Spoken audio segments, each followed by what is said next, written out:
So hello everyone. तो स्वागत है आपका डेव विद प्रदीप में। और हम स्टार्ट करने जा रहे हैं अपना lecture 1 Java full stack development का। तो चलिए स्टार्ट करते हैं विदाउट वेस्टिंग एनी टाइम। तो आपने देखा होगा कि जो जावा है वो ऑब्जेक्ट बेस्ड प्रोग्रामिंग लैंग्वेज है, जिसमें सब कुछ क्लास से ही हो सकता है। तो हम इतना ज़्यादा कॉम्प्लेक्स नहीं करते, पहले हम जानते हैं कि ये क्या चीज़ है। तो सबसे पहले जब आपने देखा होगा कि लेट एज्यूम ये अपनी पेन है, ओके, एंड ये उसकी मशीन है जिसमें पेन जनरेट हो रही है, ओके। और ये कोई कोई भी थर्ड पार्टी जो पेन मतलब रिक्वेस्ट भेज रहा है बनाने के लिए, आगे फॉरवर्ड कर रहा है, ओके। तो सेम वैसे ही अपना ये एक क्लास है, ओके। लेट एज्यूम कि ये क्लास है, ओके। इसको थोड़ा ज़्यादा कर देते हैं ताकि आपको दिखाई दे। हाँ, तो ये अपनी क्लास हो गई। और भी बड़ा कर देते हैं ये। तो ओके, ये क्लास है अपनी, और ये ऑब्जेक्ट है, ओके। ये अपना ऑब्जेक्ट है।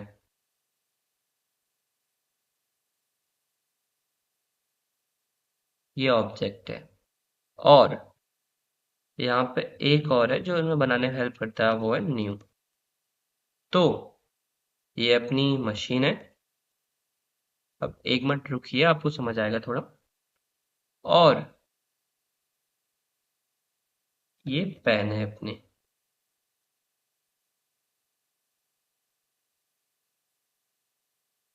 हम्म। तो देखिए, सबसे पहले अपन को पेन चाहिए।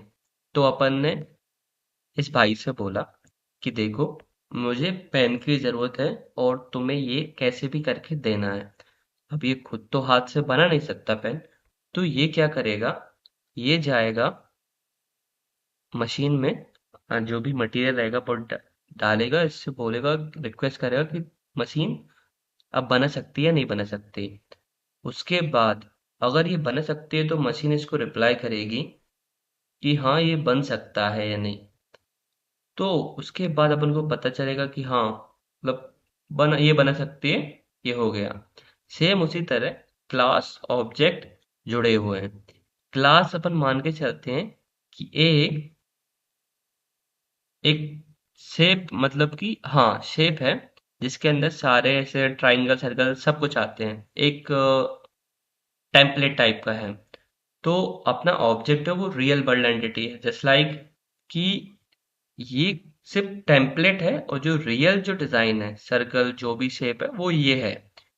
तो क्लास में सब कुछ सेट रहता है, मतलब कि जो भी डिफाइन रहेगा कि क्या कैसे बनेगा, वो टेम्पलेट है। ऑब्जेक्ट रियल वर्ल्ड एंटिटी है।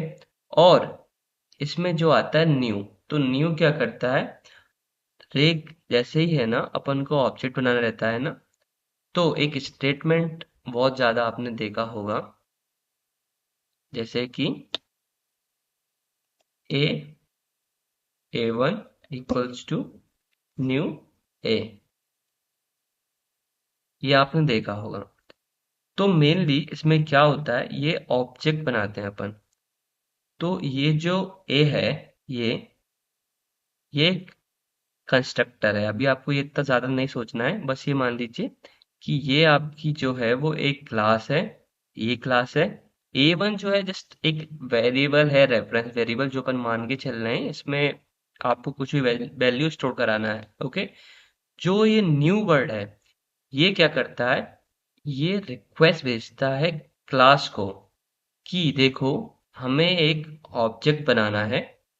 तो ये रिक्वेस्ट भेजेगा पहले कि आप ऑब्जेक्ट बनाइएगा। उसके बाद फिर ये क्लास क्या करती है, ऑब्जेक्ट बनाती है। अब बनाना है, लेकिन बनाने के बाद अपन को अब जो इसका बना दिया अपन ने, जो ऑब्जेक्ट, अब उसको स्टोर भी तो कहीं पे करना होगा ना। तो उसको स्टोर करने के लिए न्यू अपना एक काम और भी करता है कि जो इसका एड्रेस है वो इस रेफरेंस वेरिएबल में जाके स्टोर हो जाता है। सिंपल सी बात है, अपन को ऑब्जेक्ट बनाना है। ऑब्जेक्ट कैसे बनेगा? क्लास से बनेगा। न्यू क्या कर रहा है? न्यू के थ्रू रिक्वेस्ट भेज रहे हैं क्लास को। क्लास फिर अपना ऑब्जेक्ट बना रहा है। ओके, फिर ऑब्जेक्ट का जो एड्रेस है वो न्यू स्टोर कर रहा है अपने रेफरेंस वेरिएबल में A1 में। तो ये होता है मेनली बेसिक।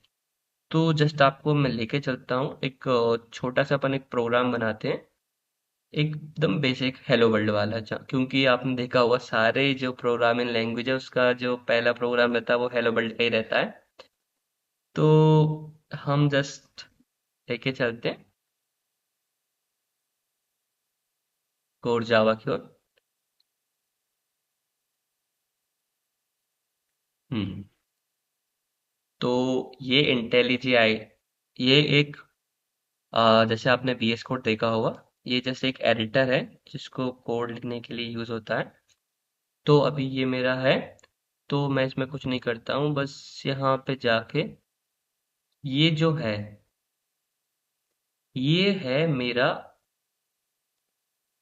एक सेकंड, इसको हाइड कर देता हूँ साइड में। हम्म। इसको हटाइए, ठीक है, ताकि आपको समझ नहीं आ रहा हो तो अपन क्लियर से लिखते हैं। देखो, ये जो है मेन डॉट जावा, वो मेन फाइल है। ठीक है, एक फाइल है। तो जावा में क्या होता है कि सब कुछ क्लास के थ्रू होता है। तो अभी आप ये समझ लीजिए, एक पब्लिक एक जो भी है, ठीक है। तो अपन कर रहे हैं क्लास क्रिएट मेन से।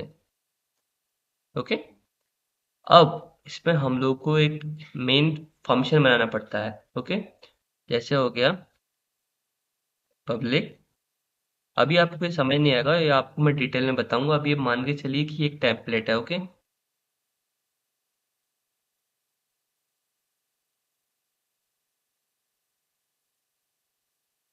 हाँ हाँ, पब्लिक स्टैटिक हो गया आपने।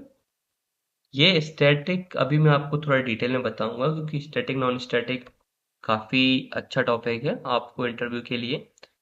तो पब्लिक स्टैटिक, फिर आता है अपना वॉइड। वॉइड एक टाइप होता है जो कि मैं आपको आगे बताऊंगा। वॉइड का मतलब ये है कि अपन कोई रिटर्न नहीं करेंगे, अपन कोई भी वैल्यू। और इसका फंक्शन, अब ये जो है, आप अभी वो एरर पे ध्यान मत दीजिएगा। हाँ, ये अपना मेन जो है वो टेम्पलेट होता है। अब इसको अपन डिटेल में थोड़ा जानते हैं। ओके, अभी आप इतना ज़्यादा डिटेल में मत सोचिए, बस जो मैं आपको बता रहा हूँ उस पर ध्यान दीजिएगा। पब्लिक जो है वो एक एक्सेसिफायर है। ओके, एक्सेसिफायर मतलब कि ये डिसाइड करता है आपका कि ऐसे आपकी विजुअलिटी आपको चेक करता है कि आपको कहाँ तक एक्सेस देना है। ये अभी है ना, मैं आपको जब थोड़े आगे जाएंगे तो अपन डिटेल में समझेंगे access specifier, public, private, protected and default. Okay, अभी जो मैं आपसे बोल रहा था कि ऑब्जेक्ट बनाते हैं, तो ये क्लास का ऑब्जेक्ट होता है। मतलब आई मीन मैं कैसे कहूँगा, मतलब ये रहेगा कि मैं इस मेन क्लास का ऑब्जेक्ट बनाने वाला हूँ। ठीक है, तो अपन क्या करेंगे, यहाँ पे सबसे पहले मैं बता दूं आपको क्लास का नेम। ठीक है, फिर जो उसका रेफरेंस वेरिएबल, उसके बाद न्यू, उसके बाद मेन। ओके, तो ये मेन जो है वो क्लास का नेम आता है, यहाँ पे फिर रेफरेंस वेरिएबल आता है, उसके बाद न्यू जो कि रिक्वेस्ट भेजने का काम करता है, और जो ऑब्जेक्ट का एड्रेस है वो M1 मतलब कि जो भी रेफरेंस वेरिएबल है उसमें स्टोर कराता है। ओके, तो ये मेन जो है वो एक कंस्ट्रक्टर है, ऑब्वियसली, जो आपको थोड़ा डिटेल में पता चलेगा। तो ये अपना मेन चीज हो जाती है। अब इसमें अपन बताते हैं कि थियोरेटिकल वाइज अगर अपन देखें, तो अब आता है व्हाट इज क्लास। तो class help us to create object in Java. Okay, just like कि एक टेम्पलेट है जो कि ऑब्जेक्ट बनाने में हेल्प करती है। और क्लास यूज होती है, मतलब कि क्लास एक वेरी जो है क्या बोलते हैं उसको, एक कीवर्ड है जो कि क्लास बनाने के लिए यूज होता है। एंड ये मेन जो है अपनी वो क्लास नेम है। एंड अब ये है कि यहाँ पे आप ध्यान रखिएगा कि यहाँ पे आप कैपिटल एस सी बिल्कुल मत कीजिएगा, क्योंकि ये प्रॉपर एकदम आपको सेम टू सेम टेम्प आपको देना पड़ेगा टेम्पलेट। तो ये आप ध्यान रखिएगा कैपिटल लेटर स्मॉल लेटर का। इसके बाद फिर अपन आते हैं कि ये न्यू, ये क्या चीज़ है न्यू, इसको अपन देखते हैं थोड़ा। अब जो न्यू है वो actually using new keyword we send request to class to create object. Okay, मतलब इसका यही है जो मैंने आपको बताया था, न्यू जो है वो रिक्वेस्ट भेजता है क्लास को कि आप ऑब्जेक्ट बनाइएगा। देन जब ऑब्जेक्ट का एड्रेस अपने पास आ जाता है तो वो ऑब्जेक्ट का एड्रेस स्टोर करने के लिए ऑब्जेक्ट की जो रेफरेंस वेरिएबल है उसको बोलता है, तो वो स्टोर कर देता है। तो ये आपका बेसिक जो था वो फंडामेंटल में जैसे आपको समझा रहा था। अब अपन चलते हैं मेन चीज। आपने देखा होगा ये स्टैटिक और नॉन स्टैटिक। तो पहले मैं आपसे क्वेश्चन करूंगा, आप ये बताइए कि अगर आपको थोड़ा बहुत नॉलेज है तो स्टैटिक जो कीवर्ड है वो उसकी वैल्यू कभी चेंज होती है या नहीं होती, ये आपका क्वेश्चन है। आप कमेंट सेक्शन में इसका आंसर बताइएगा स्टॉप करके। तो चलो अपन थोड़ा डिटेल में चलते हैं, अब अपन बात करते हैं स्टैटिक एंड नॉन स्टैटिक क्या होता है। तो सबसे पहले चलते हैं अपन नॉन स्टैटिक। नॉन स्टैटिक को अपन साथ में इंस्टेंस वेरिएबल भी बोलते हैं, ऑब्जेक्ट वेरिएबल भी बोलते हैं। एक्चुअली ऐसे मैंने लिखा इंट एक्स इक्वल टू 20। जो नॉन स्टैटिक जो मेरा वेरिएबल है वो क्लास के अंदर होता है और मेन मेथड के बाहर होता है, आप ये मान सकते हैं। We should create non static variable inside class but outside method without using static keyword, ये आप ध्यान रखिएगा। तो जो स्टैटिक जो कीवर्ड होता है वो आप तभी कॉल कर सकते हैं मेन फंक्शन में, यहाँ पे अपन ले सकते हैं जब आप इसका ऑब्जेक्ट बनाओ। अगर आप, एक मैं आपको बता देता हूँ यहाँ पे, जैसे आप प्रिंट करना चाहते हैं कोई चीज तो आपको system dot out dot print, ये आपको प्रिंट करने के लिए स्टेटमेंट होती है। ये मैं आपको आगे बताऊंगा जब अपन स्कैन क्लास डीप में पढ़ेंगे।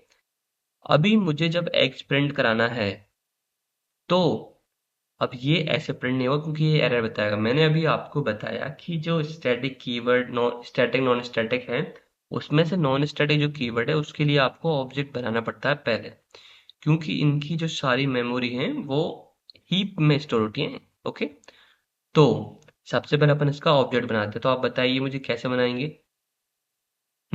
तो देखो, सबसे पहले क्लास का नेम क्या है, मेन। उसके बाद रेफरेंस वेरिएबल हो गया अपना, उसके बाद न्यू, उसके बाद मेन।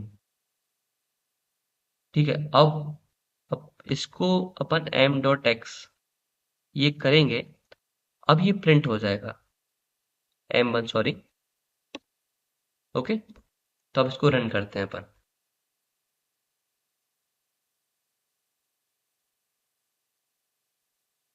हम्म तो ये देखिए 20 प्रिंट हो गया। तो ये होता है नॉन स्टैटिक कीवर्ड। ओके, अब अपन स्टैटिक कीवर्ड देखते हैं। आप नॉन स्टैटिक कीवर्ड को है ना पहले रेफरेंस वेरिएबल और उसके साथ ही लिख सकते हैं। ओके, ये होगा आपका नॉन स्टैटिक। अब हम बात करते हैं स्टैटिक कीवर्ड की। तो जो स्टैटिक कीवर्ड है बस आपको उसमें से यहाँ पे आपको स्टैटिक जोड़ना रहता है, ये होता है स्टैटिक कीवर्ड। ठीक है, तो मेनली जो स्टैटिक जो कीवर्ड होता है वो सेम ही है उसका भी, कि वो इनसाइड क्लास रहेगा लेकिन आउटसाइड मेन मेथड रहेगा। ये होता है अपना स्टैटिक कीवर्ड, बट इसकी जो मेमोरी एलोकेशन होती है वो हीप में वगैरह नहीं होती, वो होती है क्लास मेमोरी में। ये भी आपको मेमोरी वाला कॉन्सेप्ट इतना ज्यादा समझ नहीं आएगा, लेकिन मैं आपको आगे डिटेल में समझाऊंगा आगे और भी। तो अभी हो गया अपना इंट, तो ये हो गया पूरा। ठीक है, स्टैटिक, ओ सॉरी इसकी स्पेलिंग जो गलत हो गई। स्टैटिक कीवर्ड हो गया। अब स्टैटिक कीवर्ड को आप जैसे ये कर रहे हैं ऐसे कॉल कर सकते हैं बट ये रॉन्ग वे माना जाता है काफी ज्यादा, तो आप ऐसे कॉल नहीं कर सकते। स्टैटिक जो कीवर्ड होते हैं वो एक बार ही बनते हैं, और जावा में वो तब तक रहते हैं तब तक अपन कोड को डिलीट ना कर दें, क्योंकि स्टैटिक कीवर्ड जो भी रहता है उसको गार्बेज कलेक्टर डिलीट तभी करेगा जब पूरे तरीके से अपना प्रोग्राम हट जाएगा। तो अब इसको कैसे कॉल कर सकते हैं ये देखते हैं अपन। ओके, तो स्टैटिक जो कीवर्ड है उसको कॉल करने के लिए वैसे मेनली टू वे होते हैं, लेकिन तीसरा जो रहता है वो रॉन्ग अप्रोच रहती है। तो अपन पहला वे देखते हैं। सबसे जो पहला वे रहता है कि आप इसको डायरेक्ट क्लास के नाम से कर सकते हैं, जैसे अपना वही अभी मैं डायरेक्ट यूज कर देता हूँ। अगर आप एस ओ यू टी लिखोगे यहाँ पे तो आपको डायरेक्ट मिल जाएगा। ओके, पर अपन आपको समझ नहीं आएगा अभी, तो इसलिए कर लेते हैं system dot out dot print. ठीक है, प्रिंट है मतलब नेक्स्ट लाइन में करना है। अब आप है ना डायरेक्ट, अगर आप चाहें तो क्लास का नेम है मेन डॉट, डॉट ऑपरेटर उसका अंदर जाने के लिए होता है। अपन ऐसे मेन डॉट मेन क्लास जा रहे हैं तो डॉट अपन उसके अंदर जा रहे हैं। अगर आप मेन डॉट एक्स लिखोगे तब भी ये वर्क करेगा, तब भी यहाँ पे 20 प्रिंट होगा। ये होता है अपना पहला वे। दूसरा ये है कि अपन इसको कॉपी पेस्ट कर लेते हैं पहले ताकि ज्यादा लिखना ना पड़े। दूसरा जो वे होता है, आप स्टैटिक कीवर्ड को ऐसे भी लिख सकते हैं विदाउट उसको, क्योंकि आप स्टैटिक जो कीवर्ड है उस जो उसका जो वेरिएबल है उसको आप कहीं से भी एक्सेस कर सकते हैं। और अब मैं इसको रन करूंगा तब एक बार और 20 प्रिंट होगा। जो तीसरा वे रहता है और उसको थोड़ा रॉन्ग अप्रोच भी अपन बोलते हैं, जैसे अभी अपन नॉन स्टैटिक कीवर्ड को जैसे कॉल कर रहे थे अपन वैसे स्टार्ट करते हैं इसको कॉल करना। देखते हैं ये पॉसिबल होता है या नहीं होता है। तो अपन ने मेन बना लिया। ओके, अब अपन कॉल करते हैं वही सेम स्टेटमेंट को, बट यहाँ पे अपन ट्राई करते हैं कि रेफरेंस वेरिएबल लगा दूं मैं। अब ये हो तो रहा है बट इसको अपन रॉन्ग अप्रोच बोलते हैं। तो मेनली हमारे जो वेरिएबल हैं, ओके, अब अपन वेरिएबल को पढ़ते हैं। ओके, तो इसको अपन हटा देते हैं। हम्म, अपने जो वेरिएबल है ना, मेनली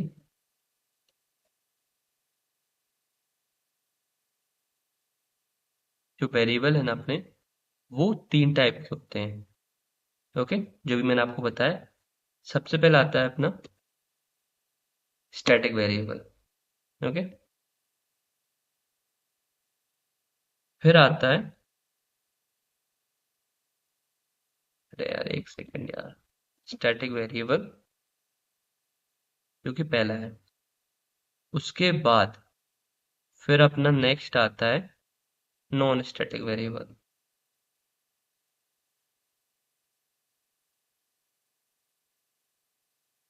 इसको थोड़ा ये कर देते हैं ताकि सही लगे थोड़ा। और जो तीसरा होता है उसको बोलते हैं अपन लोकल वेरिएबल। ठीक है, तो वेरिएबल जो होते हैं वो तीन तरीके के होते हैं। स्टैटिक जो वेरिएबल रहता है उसको अपन क्लास वेरिएबल ही बोल सकते हैं। ओके, नॉन स्टैटिक जो वेरिएबल रहता है आप उसको इंस्टेंस वेरिएबल बोल सकते हैं। इसको अपन नॉन स्टैटिक जो है उसको अपन बोल सकते हैं एक और instance variable and object variable. Okay, अब इन तीनों में डिफरेंस क्या है तो अपन जानना पड़ेगा। अभी आपको स्टैटिक वेरिएबल समझ आ गया, नॉन स्टैटिक वेरिएबल भी समझ आ गया होगा। अब लोकल जो वेरिएबल रहता है उसका ये सीन रहता है कि उसको अपन डिफाइन करते हैं किसी भी मेथड के अंदर। ओके, किसी भी मेथड के अंदर अपन ने डिफाइन कर दिया। अब अगर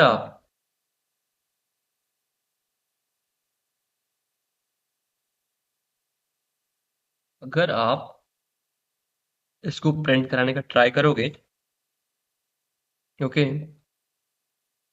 इसको मैं वैल्यू चेंज कर देता हूँ थोड़ी। ओके, क्योंकि सेम हो जाएगा। अगर आप इसे प्रिंट कराने का ट्राई करोगे तो ये हो जाएगा। ठीक है, बाय जो है अपना हो रहा है, मतलब ये मेन मेथड के अंदर है। तो जो मेन मेथड किसी मेथड के अंदर आते हैं जिसको अपन यहाँ पे डिफाइन करते हैं, वो लोकल वेरिएबल रहता है। अगर आप इसको यहाँ पे मेन मेथड के बाहर कॉल करने का कॉल ट्राई करोगे तो ये एरर शो कर रहा है। ओके, बट अगर अपन इसकी जगह पे अपना स्टैटिक जो वेरिएबल है उसको करते हैं, ठीक है, उसको कर रहे हैं अपन, अब क्या ये प्रिंट होगा या नहीं होगा, तो अपन देख लेते हैं एक बार कि ये प्रिंट होता है या नहीं होता है। ये जस्ट अ सेकंड, कुछ प्रॉब्लम आ रही है इसमें। Okay okay okay okay okay. Hmm actually ना अपन यहाँ पे प्रिंट नहीं कर सकते। ओके, क्योंकि अपन को ये मेथड बनाना पड़ेगा क्लास के अंदर डायरेक्टली, क्योंकि क्लास कहीं पे कॉल करेंगे तो इसलिए। तो सबसे पहले आपको पता चल गया कि जो स्टैटिक वेरिएबल होते हैं वो क्लास, एक बार अपन रिकैप कर लेते हैं ताकि आपको याद रहे। मैं ये मान के चल रहा हूँ, मैं उन लोगों के लिए भी ज़्यादा मेनली फोकस कर रहा हूँ जिनको बिल्कुल भी जावा नहीं आती। तो स्टैटिक वेरिएबल हो गया जो कि क्लास के अंदर रहता है, मेथड के बाहर रहता है। और स्टैटिक कीवर्ड के साथ होता है static keyword. Non static keyword भी क्लास के अंदर होता है और मेथड के बाहर होता है, लेकिन उसमें कोई भी स्टैटिक कीवर्ड नहीं आता इस तरीके से। लोकल जो वेरिएबल रहता है वो मेथड के अंदर ही रहता है हमेशा। तो ये हो गया आपका difference between static keyword, non static keyword and local variable, जो भी तीनों वेरिएबल अपन ने कवर कर लिए हैं। ठीक है, अब अपन एक चीज और देखते हैं थोड़ा डिटेल में। अब अपन लेके चलते हैं, इनको सबको हटाते हैं। अब अपन देखते हैं जो नॉन स्टैटिक जो वेरिएबल रहता है, जो अपन ऑब्जेक्ट बनाते हैं, उसको थोड़ा डिटेल में देखते हैं। ठीक है, अब अपन ने क्या किया, यहाँ पे आके अपन तो हर बार की तरह बना देते हैं कि मेरी जो क्लास है वो मेन है। मैंने इसके पास रेफरेंस वेरिएबल बनाया, न्यू, और मेन कर दिया ये। अब जो इसकी जो मेमोरी रहती है, जैसे अपन यही प्रोग्राम लेके चलते हैं, ये है। तो ये मेरा ऑब्जेक्ट है, M1 है। ठीक है, इसको अपन बोल देते हैं ये मेरा M1 है। ठीक है, अब आप कितने ही ऑब्जेक्ट बना सकते हैं एक क्लास के। ठीक है, अब मेरा यहाँ पे मेन बनाया मैंने, M2 equals to new M, new main. तो ये जो मेरा हो गया मेन टू, M2 बना लिया। ठीक है, ये हो गया मेरा M2। तो ध्यान से सुनिए, मैं आपको क्या बताने का ट्राई कर रहा हूँ। ठीक है, अब जैसे मेरी क्लास थी, ठीक है, मेन क्लास, इसके अंदर ये सब है, मैंने बनाया। ओके, तो अब मैंने क्लास के अंदर यहाँ पे मैंने ये, हम्म तो अब मैं इंट x मैंने वैल्यू देके छोड़ दी है। ठीक है, अब मैं जो x की जो वैल्यू है वो मैं देना चाह रहा हूँ। उसके लिए क्या करना पड़ेगा आपको, सबसे पहले यहाँ पे आपको क्लास बनानी पड़ेगी, m1 equals to new main. ठीक है, तो अगर आप इसको वैल्यू देना चाहोगे तो m1 dot x equals to 30, ये अपन ऐसे दे सकते हैं। जैसे अपन प्रिंट स्टेटमेंट लिखेंगे यहाँ पे,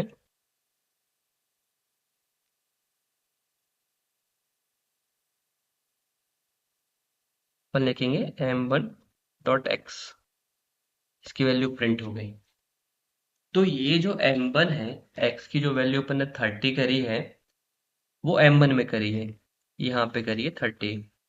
तो अभी जो x की वैल्यू है वो यहाँ पे 30। ओके, यहाँ पे m1 की वैल्यू 30। अब मैं चाह रहा हूँ, अब मैं एक और इसका मेन क्लास का ऑब्जेक्ट बनाता हूँ। Main m2 equals to new main. Okay, ये मैंने एक और बनाया। अब मैं m2 x की वैल्यू पुट कर रहा हूँ कुछ भी 25 के लिए। अब मैं जो है इसको प्रिंट करा रहा हूँ। ओके, तो अभी ही आप अगर देखोगे कंसोल में, तो ये इसकी वैल्यू अलग अलग है, 30 और 25।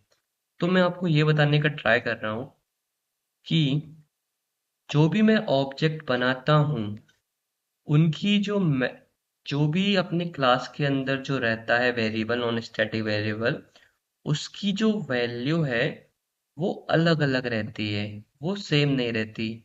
अगर आप m1 को चेंज करोगे तो वो m2 की वैल्यू चेंज नहीं होगी। ठीक है, तो ये जो अपना इसका ऑब्जेक्ट बनाते हैं अपन क्लास का, तो वो जो ऑब्जेक्ट बनाते हैं, हर बार अपन ऑब्जेक्ट बनाएंगे तो वो अलग अलग वैल्यू रहेगी अपनी। ठीक है, तो ये हो गया अपना नॉन स्टैटिक का। तो फिर अगर आपको कुछ भी डाउट हो तो आप कमेंट में पूछ सकते हैं। मैं अभी, मेरा ये फर्स्ट लेक्चर है तो मुझे ज़्यादा आइडिया नहीं है, तो हो सकता है आपको थोड़ा समझ भी नहीं आए। आप इम्प्रूवमेंट जो भी लगे आप मुझे बता दीजिएगा, वो भी मैं अच्छे तरीके से कर लेंगे, कोई दिक्कत नहीं है उसमें अपन को भी। तो अब अपन देखते हैं, थोड़ा और डीप में जाने का ट्राई करते हैं कि यहाँ पे अगर आप चाहें तो इसको इंटेक्स जो है, तो आपको देखो दो चीज होती हैं। ठीक है, यहाँ पे आप देखोगे, यहीं पे मैं वैल्यू दे दूं उसमें, ठीक है, या फिर मैं वैल्यू यहाँ पे दे दूंगा। ठीक है, तो इसमें दो रहते हैं, इनिशियलाइजेशन और डिक्लेरेशन। ठीक है, ये जो इंट एक्स हो गया, ठीक है, इसको बोलते हैं अपन इनिशियलाइजेशन। Okay, initialisation. ओके, और अगर मैं इंट और यहाँ पे करूं x इक्वल्स टू 20,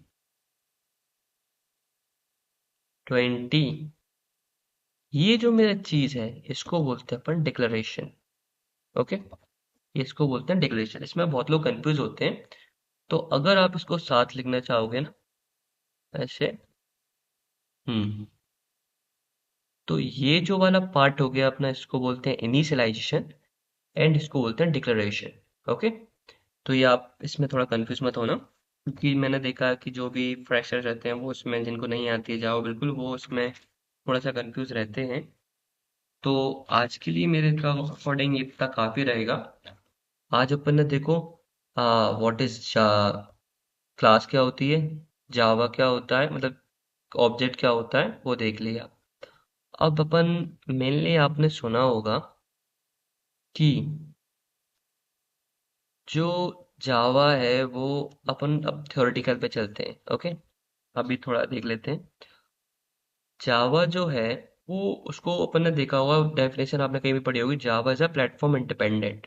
ठीक है, आपने देखा होगा। एक्चुअली जो जावा की जो फाइल है, अपन जो देखते हैं सेट भी जो भी करते हैं, वो होती है मेन डॉट क्लास से। ओके, मेन डॉट जावा से। ओके, सॉरी, मेन डॉट जावा से। तो इसके बाद क्या होता है, जो सारी लैंग्वेज में क्या होता है, जो मेन डॉट जावा थी उससे डायरेक्ट अपना जो भी रहेगा ना मशीन लैंग्वेज कोड, उसमें कन्वर्ट हो जाते हैं वाइट कोड, वाइट कोड में। ठीक है, मशीन लेवल लैंग्वेज में, ठीक है, मशीन लेवल जो भी है। लेकिन अब ये सारे प्लेटफॉर्म इंडिपेंडेंट नहीं रहते, क्योंकि मशीन लेवल हो सकता है अलग अलग कॉन्फ़िगरेशन का रहता है, बट मेनली यहाँ पे जावा का जो मेन कॉन्सेप्ट आता है, वो आता है कि जो जावा जो रहती है वो मेन डॉट जावा को कन्वर्ट करती है किसमें, डॉट क्लास फाइल में। ये जो डॉट क्लास फाइल रहती है, main dot class file, actually में ये रहती है अपनी प्लेटफॉर्म इंडिपेंडेंट। ओके, तो उसके बाद फिर अपना जो मशीन लेवल कोड जनरेट होता है। ठीक है, तो मेनली यही जो कारण है जावा प्लेटफॉर्म इंडिपेंडेंट का, कि जो जावा का जो मेन डॉट जावा रहती है वो मेन डॉट क्लास में कन्वर्ट हो जाता है, और अपन जो भी भेजते हैं वो ये चीज भेजते हैं किसी और के पास। तो इस ये कन्वर्ट किसी भी, जैसे अपन मशीन में चलाएंगे तो ये कोड जो है वो सारी मशीन में चल जाएगा, और उसके अकॉर्डिंग वो मशीन जो रहेगी वो डॉट क्लास फाइल को कन्वर्ट कर लेगी उसके मशीन लेवल लैंग्वेज कोड में, जो कि सब में चलेगा। ठीक है, ये जो मेन रहता है वो यही रहता है, why Java is platform independent. इसका जो मेनली रीजन है, Java is a platform independent because Java convert main.java file into main.class file, and this main.class file is a platform independent because dot class file could run anywhere in any system. Okay, तो यही हो गया अपना why Java is a platform independent. Okay, तो यही अब यहीं पे अपन क्लास खत्म करते हैं। जो नेक्स्ट जो क्लास रहेगी उसमें मैं और डेप्थ में जाऊंगा, और अगर आपको कोई भी सजेशन है आप मुझे बता दीजिए, कोई इम्प्रूवमेंट कैसे करूं मैं। बाकी ये कोर्स अपन अच्छे से करेंगे, इसकी कोई दिक्कत नहीं है। अगर आपको ये वीडियो पसंद आई हो ना, तो इस वीडियो को लाइक कर दीजिएगा और चैनल को सब्सक्राइब कर दीजिएगा, और बस इतना काफ़ी है मेरे लिए। आप तो इसको अपन डेप्थ में समझेंगे कल। बाकी थैंक यू।